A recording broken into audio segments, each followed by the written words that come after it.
All right, so today we're going to talk about procrastination, but we're going to do it through a story. A surprisingly deep story, actually, about a character I bet you know. I mean, have you ever done this? You look at something you have to do, and you just get that feeling that, and you think, you know what? That's the problem for future me, right? It feels so good in the moment, like you're giving yourself this little break.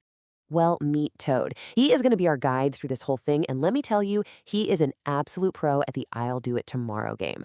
But, and this is a big but, as we're about to find out, that one little decision, it's the first step right into a trap, the tomorrow trap.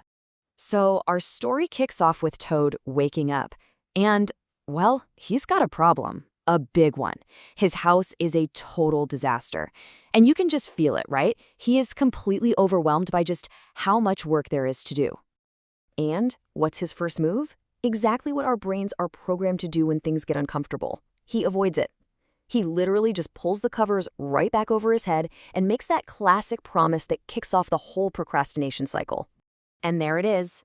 That's the procrastinator's anthem, isn't it? I'll do it tomorrow. Today, I'm taking it easy. It sounds so good, so simple. He thinks he's just bought himself a whole day of chill time. But is he really? Okay, but Toad's grand plan for an easy day hits a snag almost immediately. His buddy, Frog, shows up. And Frog is, well, he's a very practical guy. And this is the exact moment that a few things to clean starts to feel like an actual mountain.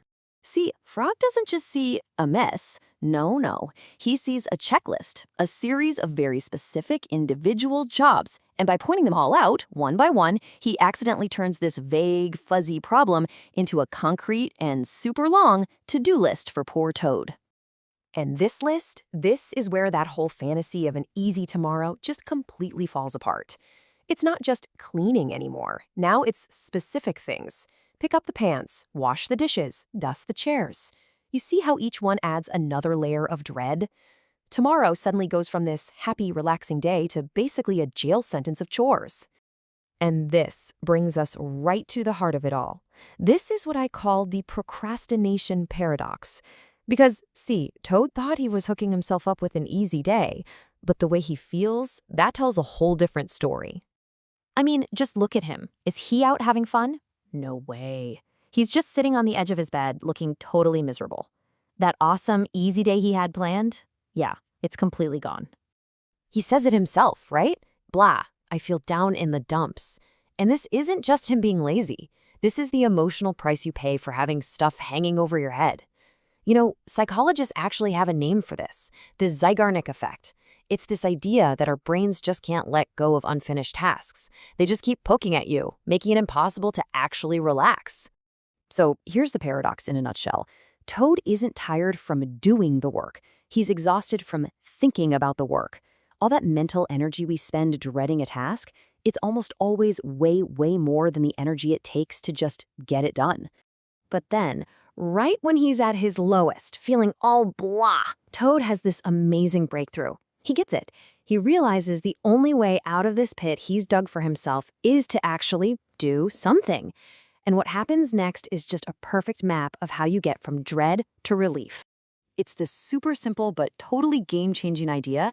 Hey, if I do one of these things right now, then I don't have to do it tomorrow. It's a total shift in how he's looking at it. He stops seeing the chores as this terrible thing waiting for him in the future and starts seeing them as something he can get rid of right now. And just like that, he's off. First up, he grabs his clothes and puts them away. Boom, one thing down. Then he heads to the kitchen, tackles those dirty dishes. You can feel it, right? The momentum is starting to build. And he doesn't stop. He dusts the chairs. He scrubs the windows till they shine. And with every single task he knocks off the list, that mountain of work for tomorrow just gets smaller and smaller. And he starts to feel like he's back in control. And then, finally, he waters his plants.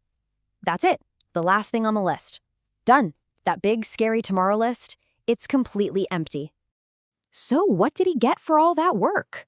I mean, sure, a clean house is nice, but the real reward, that was something way better. It's that feeling of relief. It hits him instantly. He just feels better. That blah feeling is totally gone. Instead, he feels accomplished. He feels peaceful. That huge weight is just lifted.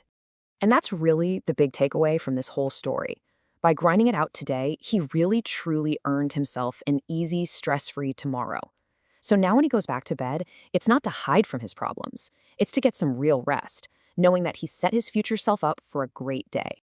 You know, Toad's story is such a simple but perfect little cautionary tale, isn't it? It's a great reminder that real rest, that true easy day, doesn't come from pushing things off. It comes from earning it. So it kind of leaves you with a question, right? What's that one tomorrow task that you could just knock out today? What could you do right now to give your future self that amazing gift of freedom?